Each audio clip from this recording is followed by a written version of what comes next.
दोस्तों इससे पहले कि मैं वीडियो को स्टार्ट करूं, मैं चाहता हूं कि आप में से हर एक बंदा मुझे कमेंट में बताए कि भाई आपके हिसाब से अपडेट के बाद होमर के एबिलिटी को बफ किया गया या फिर नर्फ किया गया। मतलब कि अपडेट के बाद होमर के एबिलिटी को कम किया गया या फिर बढ़ाया गया। आपका जो भी ओपिनियन है आप मुझे कमेंट में जरूर बताना। बाकी जिनको नहीं पता कि होमर के एबिलिटी के अंदर अपडेट के बाद क्या चेंज हुआ है, तो बेसिकली अपडेट के बाद अगर आप लोग इसके ड्रोन को रिलीज करते हो तो ये जब भी किसी एनिमी को जाकर हिट करेगा तो वहां पर 5 मीटर डायमीटर वाला एक एक्सप्लोजन क्रिएट करेगा, जो कि पहले 4 मीटर का हुआ करता था। मतलब कि जो डायमीटर रेंज है उसको बढ़ाया गया है, जिसके अंदर एनिमी का मूवमेंट स्पीड और रेट ऑफ फायर 40% स्लो हो जाएगा 5 सेकंड के लिए, जो कि पहले 60% और 35% था। मतलब कि मूवमेंट स्पीड को ये 60% रिड्यूस करता था और रेट ऑफ फायर को 35% रिड्यूस करता था 5 सेकंड के लिए। और जो कूल डाउन टाइम पहले 90 सेकंड था उसको अभी कम करके 60 सेकंड कर दिया। तो अब आप बताइए कमेंट सेक्शन के अंदर कि आपके हिसाब से होमर का अभी वाला एबिलिटी ज्यादा बेटर है या फिर पहले वाला एबिलिटी ज्यादा बेटर था। ओके, सो मेरे ख्याल से अभी तक आप लोगों ने सभी ने कमेंट कर दिया होगा। तो अब हम बात करते हैं आज के हमारे वीडियो के बारे में। तो बेसिकली आज के इस वीडियो के अंदर आपको मैं होमर कैरेक्टर का एक नहीं, दो नहीं,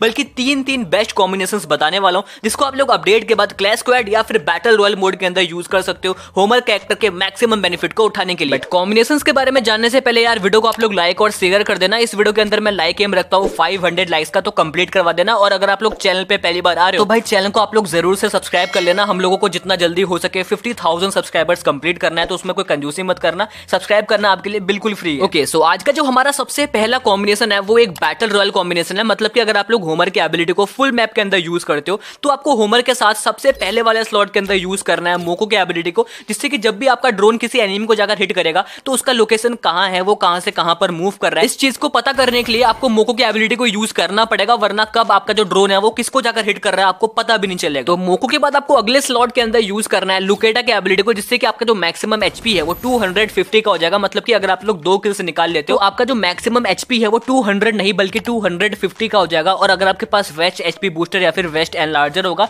तो आपका हेल्थ 280 का हो जाएगा। और ऑब्वियसली अगर आपका हेल्थ 280 का होगा और एनिमीज के पास 200 का हेल्थ होगा तो बेनिफिट आपको हमेशा मिलेगा, भले आप लोग शॉर्ट रेंज फाइट करो या फिर लॉन्ग रेंज फाइट। बट लुकेटा के बेनिफिट को उठाने के लिए आपके पास किल्स होने चाहिए, और शुरुआत में किल्स करने के लिए आपको अगले वाले स्लॉट के अंदर यूज करना है हयातो की एबिलिटी को, जिससे कि अगर आप लोग किसी भी एनिमी को डैमेज दोगे तो उसका हेलमेट और वेस्ट 5% ज्यादा पेनिट्रेट करेगा। मतलब कि उसके ऊपर ज्यादा डैमेज पड़ेगा। और वहीं अगर एनिमी आपको सामने से डैमेज देगा तो आपके ऊपर 3% डैमेज कम पड़ेगा। तो शुरुआत में जब भी आप लोग होमर और मोको की एबिलिटी को यूज करने के बाद एनिमीज के ऊपर रश करने जाओगे तो उस फाइट को इजीली निकालने के लिए हयातो आपका काम करेगा। और जैसे आप लोग 1 या फिर 2 किल्स निकाल लोगे तो फिर लुकेटा भी आपका एचपी इंक्रीज कर देगा, जिससे कि आप लोग हर एक फाइट को काफी इजीली निकाल पाओगे, भले आप लोग शॉर्ट रेंज फाइट करो या फिर लॉन्ग रेंज फाइट। सो अगर आप लोग बैटल रॉयल मोड के अंदर आफ्टर अपडेट होमर कैरेक्टर को यूज करना चाहते हो तो ये वाला कॉम्बिनेशन आपके लिए सबसे बेस्ट कॉम्बिनेशन होने वाला है। इसको आप लोग डेफिनेटली यूज कर सकते हो। ओके, सो इसके बाद जो हमारा नेक्स्ट कॉम्बिनेशन है वो क्लैश स्क्वाड कॉम्बिनेशन है। मतलब कि अगर आप लोग होमर कैरेक्टर को क्लैश स्क्वाड मोड के अंदर यूज करते हो तो आपको होमर के साथ सबसे पहले वाले स्लॉट के अंदर ऑब्वियसली मोको को यूज करना है।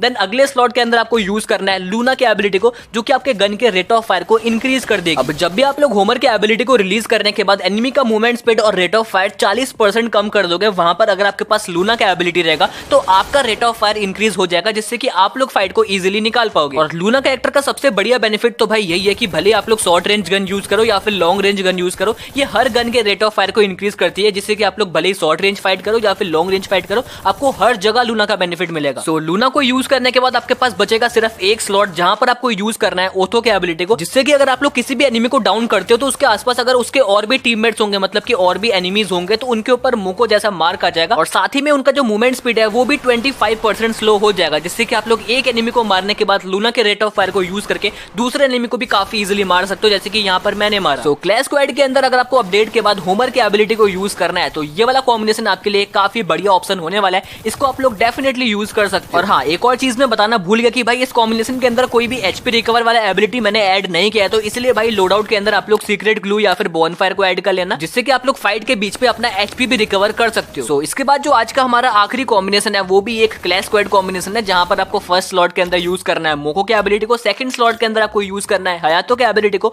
और लास्ट वाले स्लॉट के अंदर आपको यूज करना है जे बीप्स या फिर एंड्रू के एबिलिटी को। अब इस वाले कॉम्बिनेशन को यूज करने के बाद जब भी आप लोग होमर के ड्रोन को रिलीज करके एनिमीज के ऊपर रश करने जाओगे तो वहां पर क्योंकि आपके पास हयातो का एबिलिटी होगा, मतलब कि आपको दो बेनिफिट मिलेगा। एक तो आपके ऊपर 3% फ्रंटल डैमेज कम पड़ेगा, दूसरा जब आप एनिमी के ऊपर डैमेज दोगे तो एनिमी के हेलमेट और वेस्ट के ऊपर ज्यादा डैमेज पड़ेगा, जिससे कि इनडायरेक्टली एनिमी के ऊपर ज्यादा डैमेज पड़ेगा। और एंड में यहाँ पर मैंने डिफेंस करने के लिए जे बीप्स या फिर एंड्रू के एबिलिटी को यूज किया है, जो कि बेसिकली आपके ऊपर आने वाले डैमेज को कम करेंगे। तो अगर आपको पहला वाला क्लैश स्क्वाड कॉम्बिनेशन पसंद पसंद नहीं आया तो भाई मेरे ख्याल से ये वाला कॉम्बिनेशन आपके लिए एक परफेक्ट कॉम्बिनेशन होने वाला है। इसके अंदर आपको रसिंग के साथ साथ डिफेंस का भी कैरेक्टर देखने को मिल जाता है, जिससे कि आप लोग फाइट्स को और इजीली निकाल पाओगे। सो ये थे गाइस होमर कैरेक्टर के 3 बेस्ट कॉम्बिनेशंस, जिसको आप लोग OB43 अपडेट के बाद क्लैश स्क्वाड या फिर बैटल रॉयल मोड के अंदर यूज कर सकते हो, जिससे आपको होमर कैरेक्टर का मैक्सिमम बेनिफिट मिलेगा। बाकी ये तो था गाइस होमर कैरेक्टर का कॉम्बिनेशन, लेकिन अगर आपको होमर के साथ और भी कैरेक्टर का कॉम्बिनेशन जानना है जो कि बैटल रॉयल के लिए आफ्टर अपडेट सबसे बेस्ट कॉम्बिनेशन होने वाला है, तो आप लोग राइट वाले वीडियो पे क्लिक करके देख सकते हो।